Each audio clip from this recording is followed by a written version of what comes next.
Bismillahirrahmanirrahim. Assalamualaikum warahmatullahi wabarakatuh. Alhamdulillahirrabbilalamin. Allahumma sholli ala Muhammadin wa ala alihi wasallim. Kembali lagi di Mapel Informatika kelas 8 di semester 2. Kali ini kita akan mencoba melanjutkan materi pembelajaran yang lalu, yaitu tentang peranan TIK dalam kehidupan manusia bagian kedua. Nah, kali ini akan kita bahas adalah tentang e-commerce, kemudian pembayaran online, dan internet banking dan SMS banking. Baik, sebelum pembelajaran ini dimulai, alangkah baiknya kita awali dengan bacaan basmalah. Bismillahirrahmanirrahim, agar pembelajaran yang kita lakukan kali ini mendapatkan ridho dari Allah Subhanahu wa Ta'ala. Bagi kalian yang baru bergabung di channel ini, jangan lupa untuk mendukung dengan cara mengklik subscribe dan lonceng notifikasinya agar tidak tertinggal dengan updatean video terbaru tentang pembelajaran informatika. Baik, kita mulai saja membahas bab 3 tentang peranan TIK dalam kehidupan manusia bagian kedua.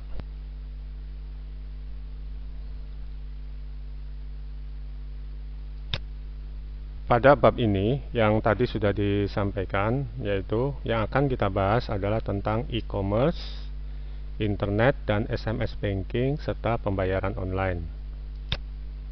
Yang pertama adalah electronic commerce atau e-commerce, atau dalam bahasa Indonesianya adalah perdagangan secara elektronik. Adalah perdagangan yang dilakukan dengan memanfaatkan jaringan telekomunikasi, terutama internet. Internet memungkinkan orang atau organisasi yang berada pada jarak yang jauh dapat saling berkomunikasi dengan biaya yang murah. Hal ini kemudian dimanfaatkan untuk melakukan transaksi perdagangan. Nah, ini bisa kita lihat contoh sederhana di sini. Kita bisa melakukan transaksi perdagangan 24 jam non-stop ya. Hanya dengan menggunakan koneksi internet ya, yang sudah terhubung dengan gadget kita. Kita bisa belanja apapun secara online ya, tidak harus mendatangi tempat untuk kita melakukan transaksi. Cukup lewat smartphone saja. Ini contoh sederhana. Perdagangan secara elektronik memberikan keuntungan baik kepada perusahaan maupun customer. Nah, keuntungan yang diperoleh oleh perusahaan diantaranya sebagai berikut. 1. Perusahaan dapat menjual produknya kepada banyak orang. Yang kedua, perusahaan tidak perlu membuka banyak cabang distribusi. Ketiga, mengurangi biaya yang dikeluarkan perusahaan, karena perusahaan tidak perlu menyediakan toko yang besar dan pegawai yang banyak. Oleh karena biaya yang dikeluarkan perusahaan dapat dikurangi, maka harga barang dapat dijual dengan harga lebih rendah. Yang kelima, barang yang dijual lebih murah dapat meningkatkan daya saing perusahaan. Nah, di sini saya contohkan, yaitu salah satu online shop Tokopedia. Nah, di sini kita dapat membeli truk miniatur di kota lain dengan transaksi di marketplace tanpa perlu ke kota tersebut. Nah, di sini kita bisa lihat, misalkan di sini contoh kita mau membeli miniatur truk ini. Kita bisa lihat di sini kota-kotanya, ada yang dari Kabupaten Bogor, ada yang Kabupaten Purbalingga. Nah, kita tidak perlu harus datang ke kota tersebut. Cukup kita bisa melakukan transaksi di online shop ini. Ya, contohnya kita misal di sini Tokopedia. Ya, kita melakukan transaksi, tinggal tunggu beberapa waktu, maka barang kita akan dikirim sesuai dengan kesepakatan. Itu contohnya ya. Kemudian adapun keuntungan yang diperoleh konsumen diantaranya sebagai berikut. 1. Konsumen tidak perlu mendatangi toko untuk mendapatkan barang hanya dengan koneksi ke internet dan memesan barang. Barang akan diantar ke rumah. Pembeli dapat menghemat waktu dan biaya transportasi berbelanja. Ketiga, mempunyai lebih banyak pilihan karena dapat membandingkan semua produk yang ada di internet. Kemudian yang keempat, dapat membeli barang yang terdapat di negara lain yang mungkin belum tersedia di dalam negeri. Yang kelima, harga barang yang dibeli lebih murah. Nah, ini contohnya. Saya kembali lagi contohkan, yaitu Tokopedia. Kita mau membeli smartphone, kita tidak perlu harus datang ke toko. Kita bisa memilih lebih banyak pilihan dengan merek-merek tertentu dan kita bisa mengetahui harganya. Nah, itu di sini. Kita juga nanti akan hemat waktu karena tidak harus datang ke tokonya, banyak pilihan ya. Kemudian juga kalau ini dijual di negara lain juga kita bisa mengaksesnya dan harganya tentu lebih murah. Nah, ini keuntungan konsumen jika menggunakan transaksi online shop ya.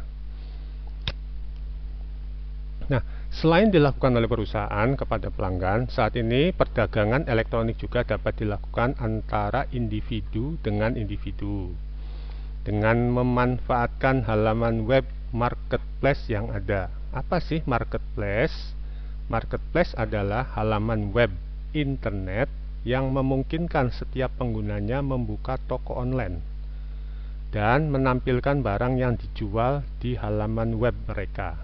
Saat ini ada banyak marketplace yang tersedia di internet seperti eBay, Amazon, dan Alibaba yang dapat digunakan untuk memasarkan secara internasional.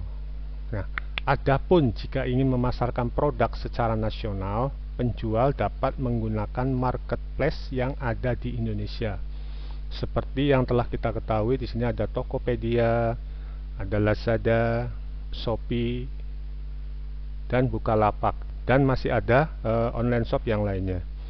Pengguna dapat dengan mudah membuka toko online mereka di halaman web marketplace tersebut dengan cara membuka akun di halaman web tersebut. Jadi kalau kita ingin berlangganan menggunakan online shop ini, kita harus login terlebih dahulu ya, agar kita bisa melakukan transaksi dengan dan baik. Nah, yang ketiga yaitu pembayaran online. Pembayaran online adalah layanan di internet yang memungkinkan pengguna melakukan pembayaran secara online ketika melakukan transaksi di internet. Saat ini ada banyak halaman web yang menyediakan layanan pembayaran tersebut. Di antaranya ada PayPal, Google Pay, WePay, dan masih banyak lagi. Di antara penyedia layanan tersebut, PayPal merupakan layanan finansial online yang paling banyak digunakan. Nah, ini adalah contoh layanan PayPal yang dibuka di desktop atau di laptop. Seperti ini nanti tampilannya. Mungkin kalau di smartphone akan berbeda. Nah, kita tinggal login, daftar, agar kita bisa melakukan transaksi pembayaran secara online. Nah, halaman web penyedia layanan tersebut kemudian bekerja sama dengan berbagai perusahaan e-commerce dan menjadi alat pembayaran online di halaman web e-commerce. Misalnya, PayPal yang dapat digunakan untuk melakukan pembayaran transaksi di berbagai e-commerce seperti eBay, Zara, Xbox, App Store, dan toko online lainnya. Ya, nah seperti ini. Pembayaran online PayPal tadi. Nah, kalau untuk yang lokal di sini mungkin pembayaran secara online yang PayPal tadi. Kemudian di sini mungkin kalian juga kenal, ada OVO, ada Paytron, ada Tikes atau Link saja. Kemudian juga ada GoPay ya. Nah, ini salah satu aplikasi penyedia layanan pembayaran secara online. Mungkin yang agak populer di kalangan masyarakat tuh mungkin ini nih, masyarakat kita ya, ada OVO, Paytron, GoPay, dan Tikes ya. Mungkin hanya orang-orang tertentu saja yang menggunakan PayPal ini ya. Baik. Yang keempat ada internet banking dan SMS banking. Internet banking adalah layanan perbankan yang dilakukan dengan menggunakan internet. Layanan internet banking memungkinkan para nasabah bank melakukan transaksi perbankan di internet. Nah, ini contoh internet banking dari Bank Mandiri. Nanti seperti ini. Kita bisa melakukan, di sini ada transfer dana, pembayaran, pembelian dan sebagainya melalui internet banking ya. Nanti seperti ini. Mungkin kalian nanti setelah dewasa sudah punya penghasilan, nah kalian nanti akan mengenal hal-hal seperti ini. Mungkin sekarang kalian belum paham hal-hal yang seperti ini, tapi sejak awal cobalah untuk memahami dunia internet. Di antaranya nanti ada internet banking. Nah, kemudian ada SMS banking. SMS banking adalah layanan perbankan dari bank yang dilakukan dengan menggunakan SMS. Layanan SMS banking memungkinkan nasabah bank melakukan transaksi perbankan hanya dengan mengirimkan SMS ke nomor tertentu yang disediakan oleh bank. Nah, ini contohnya. Ya, kita nggak perlu harus datang ke bank untuk melakukan transaksi. Kita bisa melewat handphone saja. Kita bisa menanyakan berapa jumlah saldo kita, apakah ada kiriman dari rekening lain. Nah, kita bisa cek hanya lewat ini SMS banking ya. Nanti kalian juga akan paham ketika nanti sudah dewasa, sudah punya penghasilan ya. Nanti kalian juga memahami nih bahasa internet banking dan SMS banking. Dengan alasan yang sama, dengan layanan internet banking dan SMS banking memberikan keuntungan kepada bank penyedia layanan dan juga nasabah yang menggunakan layanan. Tentu ini saling menguntungkan ya, antara penyedia layanan. Jadi penyedia layanan di sini maksudnya bank, berarti nasabah itu kita yang menggunakan. Setiap kita melakukan transaksi ya dengan menggunakan internet banking dan SMS banking, nanti biasanya ada administrasinya, dan ini adalah salah satu keuntungan yang akan didapat oleh penyedia layanan. Dan apa sih keuntungannya kita? Ya, kita akan lebih mudah kan melakukan transaksi. Ini keuntungan buat kita para nasabah bank. Tidak perlu harus repot ngantri ataupun datang ke bank tersebut ya. Mungkin itu saja pembahasan tentang e-commerce, pembayaran online, kemudian juga internet banking dan SMS banking dari peranan TIK dalam kehidupan manusia. Kita akan melanjutkan lagi, pertemuannya akan datang, yaitu yang kelima ya, ada pembayaran digital. Apa sih itu? Yaitu metode transaksi elektronik digital. Nanti seperti ini kurang lebih bentuknya, dan itu akan dibahas pada pertemuan selanjutnya ya. Masih di bab 3, peranan TIK dalam kehidupan manusia bagian ketiga. Itu saja yang dapat disampaikan. Semoga kalian bisa memahami apa yang disampaikan. Mohon maaf apabila ada hal-hal yang kurang berkenan dalam penyampaian, mohon dimaafkan. Mari kita tutup pembahasan ini dengan bacaan Alhamdulillahirrabbilalamin. Semoga apa yang kita pelajari mendapatkan ridho dari Allah Subhanahu wa Ta'ala. Itu saja, terima kasih. Wassalamualaikum warahmatullahi wabarakatuh.